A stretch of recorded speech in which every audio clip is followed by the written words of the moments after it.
Muchas gracias, señor presidente. Señoras y señores diputados, me corresponde cerrar el turno de intervenciones de los grupos parlamentarios en este debate del Estado de la Comunidad, y esto no es una cuestión formal. Tiene un componente político que deriva de representar al partido más votado en las últimas elecciones autonómicas y, por lo tanto, con la mayor representación de esta Cámara. Les podrá parecer una obviedad hacer un recuerdo a los resultados electorales, y es verdad que lo sería si no fuese por recordarle al señor Beamonte sus preludios de fin de ciclo, sus calificativos de fracaso del Gobierno del señor Lambán, con que finalizaba el discurso en el debate del Estado de la Comunidad del año 2018.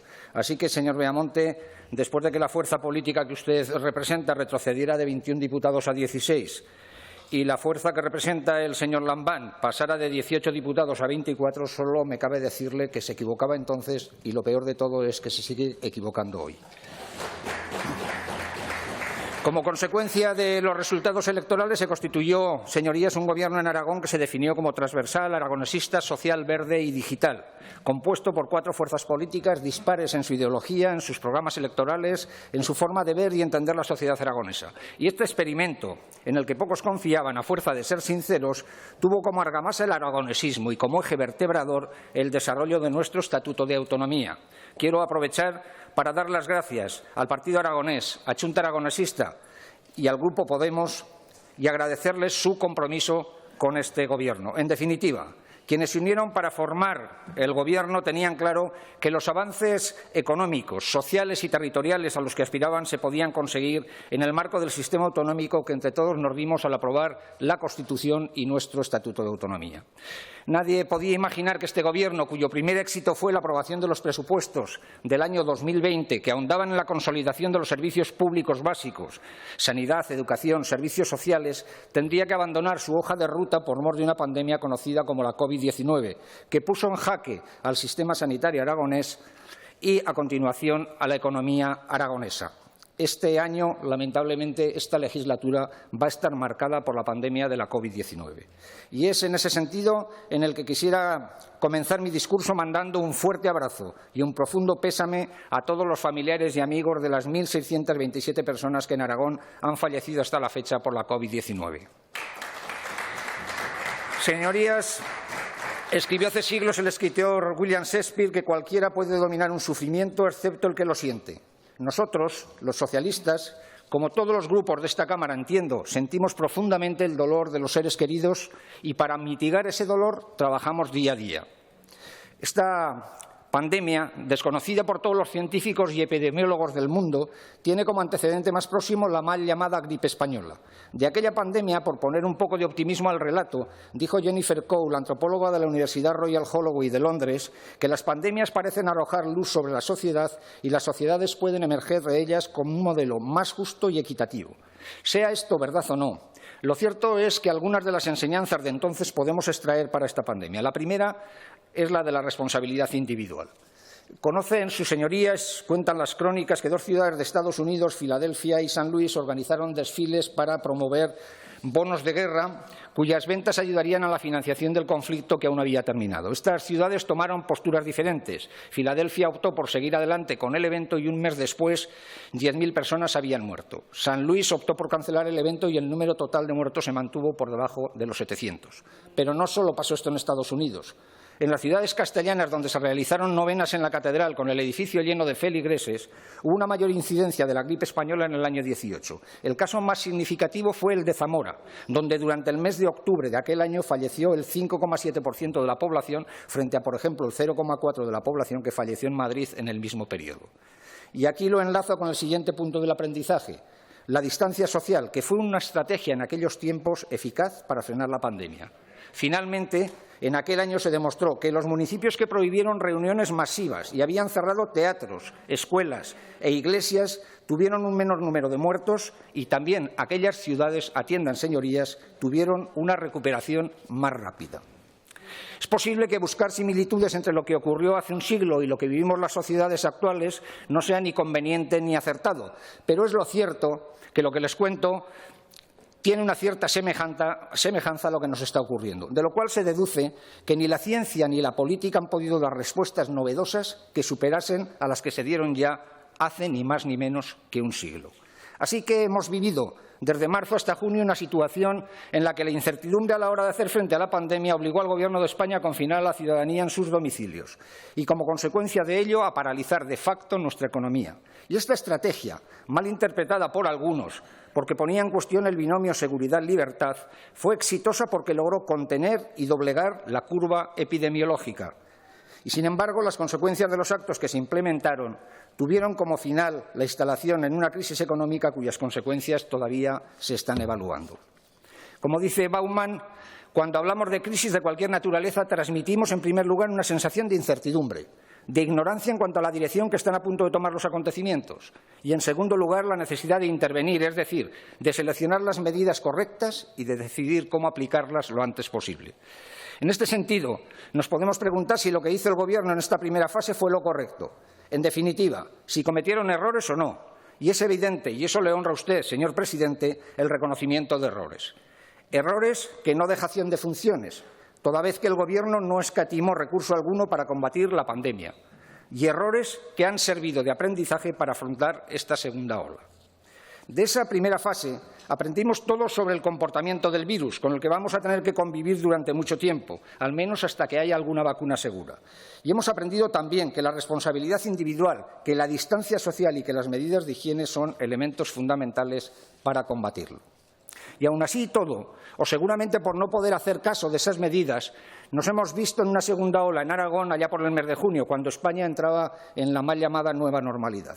Entonces Aragón afrontaba una campaña de recogida de fruta que se suponía difícil. Entramos en una segunda fase en la que el virus no nos dio tregua. Y como bien saben ustedes, en esta segunda ola no había estado de alarma, no había confinamientos y no había autoridad única. Eran las comunidades autónomas, con sus propios recursos sanitarios, económicos y legislativos, aunque es verdad que con la ayuda inestimable del Gobierno de España, que dio a todas las comunidades 16.000 millones y de los cuales 400 millones fueron para Aragón, con las que tuvieron que hacer frente a los nuevos brotes. Y es justo, por lo tanto, reconocer que Aragón, que fue durante un tiempo referente nacional por la virulencia de los brotes, tomó decisiones valientes, difíciles, a veces duras para determinados colectivos sociales, como fue el retroceso a la fase 2 de 3 comarcas aragonesas o los confinamientos de Gea de los Caballeros y Andorra. Y lo hizo con el aval de los profesionales de la salud y con la dirección política de quien sabe que sus decisiones, por duras que parezcan, señorías, van exclusivamente encaminadas a salvar vidas. Ese y no otro es el objetivo fundamental que ha guiado al Gobierno de Aragón. Pero, sobre todo, lo hizo mediante un compromiso inequívoco con la verdad, aunque la verdad fuese una rémora para el desarrollo de nuestra actividad económica, especialmente en el sector turístico. Otros, señorías, no lo hicieron así.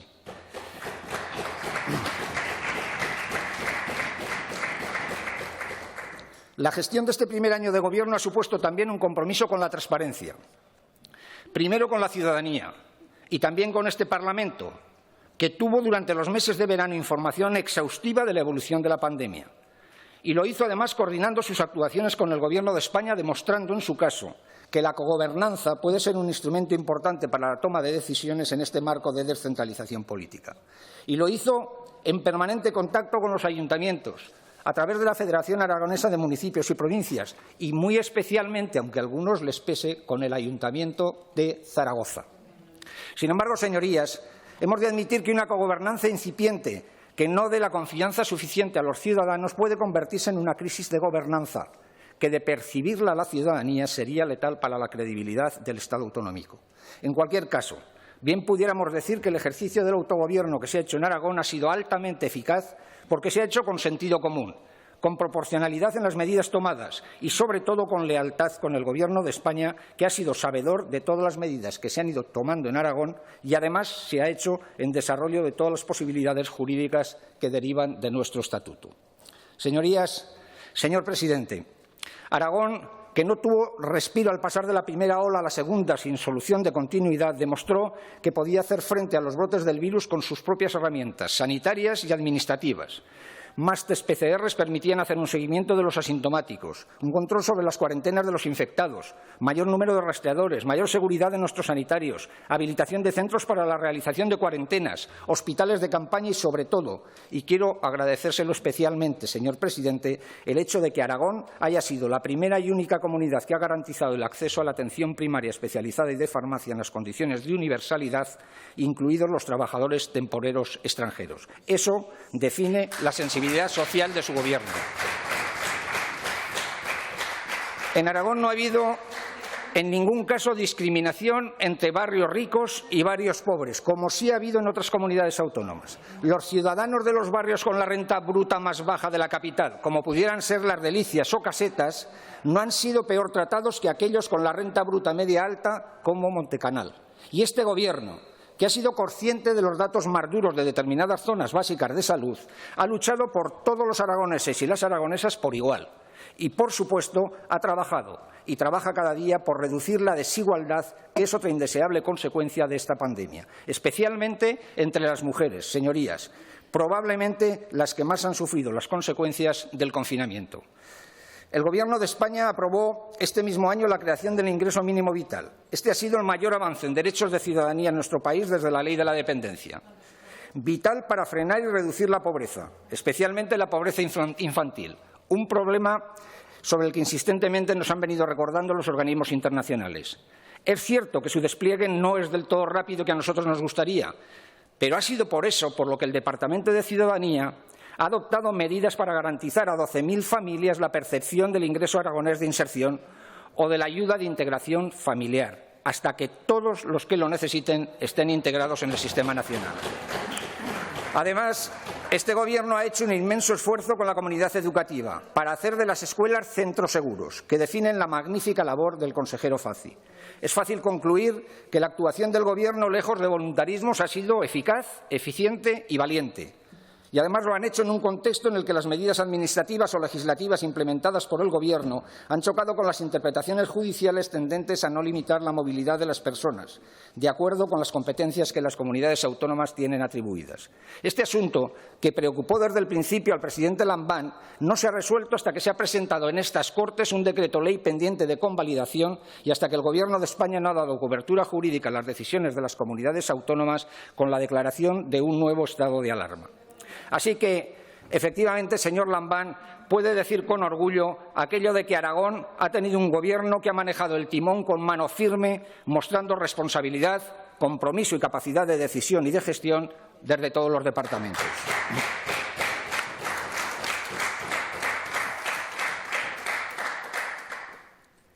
Reconozco, señorías, la posibilidad de que la oposición, señor Beamonte, no se sienta reconocida en este relato. Y por eso, cuando usted ha calificado esta mañana de nefasta gestión la manera como ha afrontado este Gobierno la mayor crisis de este siglo, sería bueno conocer los elementos objetivos en los que se basa para hacer esta afirmación y, sobre todo, qué elementos de referencia comparativos tiene para realizar esta calificación. Es de sobra conocido por los aragoneses y también en el resto de España que el señor Casado se veía reflejado en la gestión de la Comunidad de Madrid, es decir, que lo que él hubiese hecho de ser presidente del Gobierno es lo que la señora Ayuso ha hecho. Y debo entender que usted, de haber tenido responsabilidades de Gobierno, hubiese hecho en Aragón cosas parecidas. Es decir, para combatir la crisis sanitaria, una negativa rotunda al estado de alarma. Para combatir la crisis económica derivada de la pandemia, bajada de impuestos y deterioro de los servicios públicos. Y para combatir la crisis social, señorías, más banderas. Por cierto, señor Beamonte, y se lo digo con cariño y con respeto, ¿qué clase de patriotismo es la que predican ustedes que hace que el señor Casado intentara boicotear los fondos europeos para la COVID-19, enviando un memorándum a la alta comisionada europea hablando mal de España? ¿Qué patriotismo es el que ustedes representan que hace que el señor Casado reúna a los embajadores de la Unión Europea para intentar paralizar la ejecución de los fondos europeos? Y no me preocupa tanto esto, me preocupa mucho más lo que mientras el señor Casado hacía, respondía usted. ¿Y sabe cómo respondía usted? Callando y otorgando. Miren, señorías, Me cabe el honor de pertenecer a un partido que tiene 141 años de historia, el Partido Socialista Obrero Español, que ha servido como hilo de continuidad a nuestra patria, entendiendo que el verdadero patriotismo no es el que hizo la bandera más grande en una rotonda, sino aquel que construye para sus ciudadanos nuevos derechos y nuevas libertades. Así es el PSOE en cada uno de los rincones de España. En las últimas décadas de la historia ha sido el que mejora la vida de la gente común con sus políticas y con sus decisiones en el boletín oficial. Señor presidente, señorías, si Aragón ha sido pionera en muchas de las medidas que otros territorios han aplicado en la lucha contra la COVID-19, Aragón lo ha sido también a la hora de acordar un conjunto de medidas económicas que han de servir para atajar la crisis derivada de la pandemia. 273 medidas consensuadas con partidos políticos, agentes económicos y sociales, con la FAM, en lo que se conoce como Estrategia Aragonesa de Recuperación Social y Económica. Esta estrategia, junto con los presupuestos, constituye y va a constituir la hoja de ruta de la recuperación. Ahora bien, todos somos conscientes que los medios de los que dispone la comunidad no son suficientes para llevar a cabo todas estas medidas y, por ello, es imprescindible contar con las ayudas del Estado y con las ayudas de la Unión Europea. De ahí que el Gobierno, junto con los agentes sociales, esté trabajando en la elaboración de proyectos que se han de presentar al Gobierno de España, una vez hemos sabido que el 50% de los fondos serán gestionados por las comunidades. Señorías, por fin la Unión Europea ha respondido de una manera radicalmente diferente a la crisis a como se hizo en el año 2010. La austeridad fue un fracaso, reconozcámoslo, que creó más desigualdad, más déficits públicos, más deuda, más paro y mayor frustración entre la ciudadanía. Hoy las cosas son diferentes con la puesta en disposición de los Estados de ingentes cantidades de dinero para activar nuestra economía. La Unión Europea da una respuesta keynesiana y socialdemócrata a esta crisis. Se rompe, pues, la mística de los conservadores para quienes de las crisis económicas se sale con el recorte de los presupuestos, con la reducción de la deuda, para retomar la senda del crecimiento al recuperarse la confianza de las empresas, como decía Mark Blitt. Este mito de la derecha conservadora se ha demostrado falso. La austeridad no consiguió ni reducir la deuda ni fomentar el crecimiento económico. Solo tenemos que recordar el periodo 2011-2015 en el que la deuda se incrementó en Aragón en más de 3.000 millones de euros. Los servicios públicos básicos como la sanidad se deterioraron y la economía le costó una década recuperarse. De aquellos polvos, señorías, estos lodos. Señorías, la prestigiosa revista médica The Lancet dijo en uno de sus últimos artículos que los 4 pilares del sistema sanitario español, gobernanza, financiación, distribución y fuerza laboral, ya eran frágiles cuando llegó la COVID-19 en marzo. Una década de austeridad que vino tras la crisis bancaria del 2008 redujo el personal sanitario y las capacidades del sistema de salud. Los servicios de salud, dice The Lancet, carecen de personal, recursos y fuerza. Pero en Aragón esta debilidad era bastante menor que en el resto de España después de que el Gobierno de Aragón inyectara en estos últimos 4 años al sistema más de 500 millones de euros. De esa experiencia fallida, señorías, ha surgido una nueva forma de afrontar la crisis. Así lo ha entendido la Unión Europea y los socialistas nos alegramos de ello. El señor Beamonte ha utilizado en su intervención otros mitos o coletillas habituales que forman parte de esa posverdad, de esos fake, que a fuerza de repetirlos creen que pueden convertirse en verdad. La legislatura pasada decía Aragón está arruinado, esta vez lo ha cambiado por Aragón se desmorona. Y fuera de lo rimbombante de la declaración, ¿en qué se basa para afirmar esto? No ha ocultado el presidente del Gobierno de Aragón, no han ocultado el resto de componentes del Gobierno de Aragón las dificultades que atraviesa nuestra comunidad autónoma, que son parecidas a las dificultades que atraviesan el resto de territorios. Pero convendrán conmigo que cualquier parámetro económico que utilicemos para valorar la economía de un territorio ofrece datos más positivos en Aragón que en el resto de España. Ya le ha dado el presidente datos económicos que corroboran lo que estoy diciendo. Le voy a dar solo 2 más. Salario bruto en Aragón, media anual. Entre el año 15 y el año 18, Aragón fue la 5ª comunidad donde más ha aumentado el salario medio, un 5,4, que es 1,5 puntos más que en la media española. Y otro dato, tasa de pobreza relativa, que se ha incrementado con la crisis y, por lo tanto, que la crisis ha provocado que esa tasa haya aumentado en 1,34 puntos hasta situarse en el 15,17%, siendo la 4ª región con menor tasa. No nos alegramos de esto, tenemos mucho que trabajar aquí, pero evidentemente este es otro dato que nos pone mucho mejor a Aragón que al resto de comunidades autónomas. Por eso, señor Beamonte, con estos datos y con los que le ha dado el presidente esta mañana, ¿cómo puede usted sostener que Aragón se está desmoronando?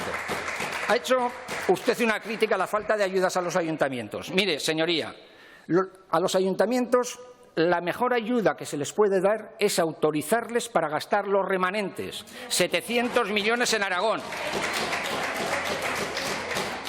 Y mientras en el Congreso de los Diputados se estaba debatiendo la autorización para que los ayuntamientos pudieran gastar sus remanentes, ¿qué hicieron ustedes? Se abstuvieron. Por lo tanto, tampoco en esto los ayuntamientos, lamentablemente, van a poder contar con la ayuda del Partido Popular. Señorías, una oposición seria y leal no puede tener como objetivo llevar a la sociedad al desánimo. Una oposición seria y leal tiene que generar expectativas, creer en la fortaleza de la sociedad aragonesa, creer en la fortaleza de nuestros servicios públicos, de nuestra sanidad, de nuestra educación, de nuestra investigación, de nuestros servicios sociales, creer en el tejido empresarial aragonés, y solo así contribuirán a la recuperación, que llegará, señorías, más pronto que tarde. Así lo han entendido el señor Pérez y Ciudadanos, así lo ha entendido el señor Sanz, Izquierda Unida, arrimando el hombro cuando ha habido que arrimarlo. Una oposición constructiva la más de las veces, huyendo del victimismo fácil, del ruido mediático y del histerismo. Una oposición centrada, que es lo que demanda la situación política actual. Yo entiendo que es más fácil criticar que aportar, que es más fácil denostar que crear y que es más fácil descansar que trabajar. Para ustedes es más fácil seguramente destruir que construir. Pero no entiendo que, a fuerza de afear al que trabaja diciendo que este es un gobierno agotado, se instalen ustedes, señores del Partido Popular, en aquello que decía el arcipreste de Hita sobre el elogio en el placer, cuando decía, aunque comer no pueda la pera del peral, el sentarse a la sombra es un placer comunal. Señor Beamonte, nunca el desánimo ha construido algo positivo. Usted no ha venido a hacerse cargo del estado de ánimo de la gente. Usted ha venido aquí a ahondar en el desánimo. Y a los señores de Vox, con los que voy a perder poco tiempo en replicar su discurso, les quiero decir algo. Las únicas aportaciones que ha hecho este partido a la lucha contra la pandemia han sido las caceroladas y las manifestaciones contra el estado de alarma. Y respecto a las ayudas a las personas que peor lo están pasando, que es algo que le ha acusado al presidente del Gobierno, ustedes tienen una ideología que es la de la caridad y nosotros tenemos otra que es la de los derechos individuales. Por eso votaron en contra del ingreso mínimo vital. No les preocupan los problemas de la gente. Solamente quisiera recordar que ustedes fueron el único partido que no participó en los debates y en la rúbrica de la Estrategia Aragonesa de Recuperación Social y Económica. Y no sería porque nosotros no les tendiésemos la mano para colaborar. Pero, de nuevo, y se lo ha dicho el presidente, una llamada de Madrid al orden y se marcharon para casa. Y tampoco quiero olvidarme que la única mención que hizo su líder, Santiago Abascal, durante la moción de censura que le hizo al jefe de la oposición en el Congreso de los Diputados, realizada la semana pasada y relativa a Aragón, fue ni más ni menos que apoyar un futuro trasvase del Ebro a Murcia. Mala merienda, señorías, llevan en su marchito zurrón. Ahora tienen, señores del Partido Popular, una buena oportunidad para arrimar el hombro. El presidente del Gobierno les ha invitado a sentarse a negociar los presupuestos y, a tenor de lo que han dicho sus portavoces parlamentarias, a las que les he oído en reiteradas ruedas de prensa, no debería ser difícil. Ustedes piden más recursos para la sanidad, para la educación y para los servicios sociales. Un punto de partida al que no somos ajenos desde el Grupo Parlamentario Socialista. Así que súmense a un presupuesto de amplio acuerdo, que es lo que nos piden a todos los aragoneses. Señor presidente, señoras y señores diputados, estamos en la segunda ola de la pandemia y nos quedan días y meses muy duros, en los que más que nunca hace falta la unidad de todos para hacer frente a este gran reto colectivo. Si creemos todos que Aragón es un proyecto común, es hora de demostrarlo. Y la mejor manera es la unidad de acción para afrontar las derivadas sociales y económicas de esta crisis sanitaria. Los presupuestos, señorías, son el mejor instrumento para mejorar nuestro sistema sanitario, nuestro sistema de residencias o, en definitiva, nuestro sistema social. Los presupuestos son herramientas fundamentales para activar la economía y el empleo.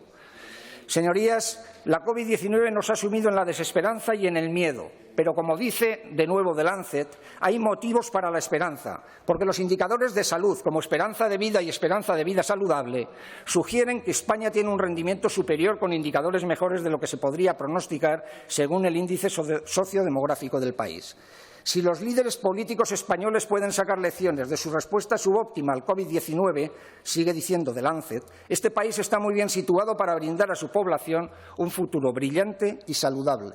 Y me atrevo a decir, señorías, que Aragón está en disposición de ofrecer a los ciudadanos una mejora ostensible en su calidad de vida. Aragón lo va a hacer sin duda mejor.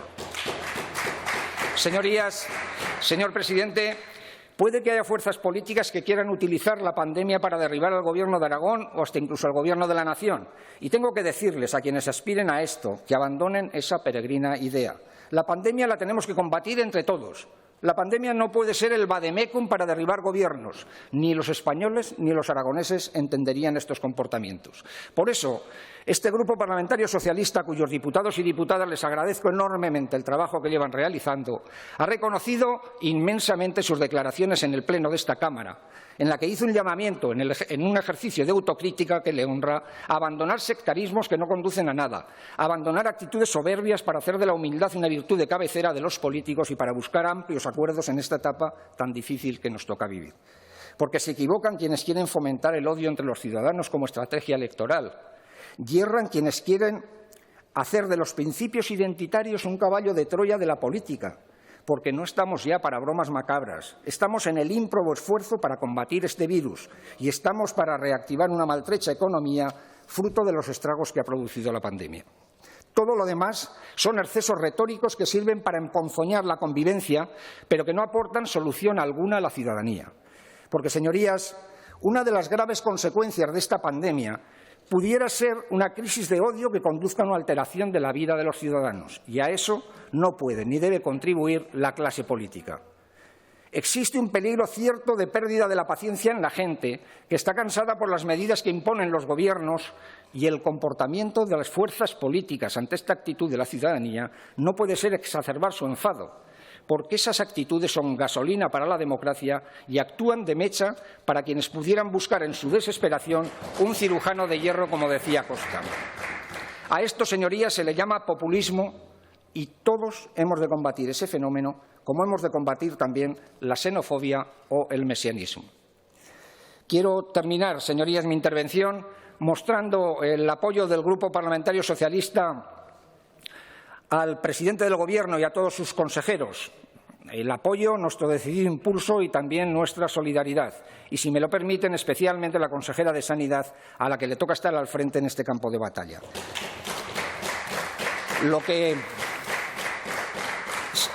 Señorías, lo que menos necesita Aragón son posiciones extremas en lo político, incentivando la cizaña o el odio, alentando al incumplimiento de las leyes constitucionales. Aragón necesita unidad, necesita confianza y necesita eficacia. En eso está el Grupo Parlamentario Socialista. Estoy seguro que en eso está el Gobierno de Aragón. Muchas gracias. Gracias, señor Guillén.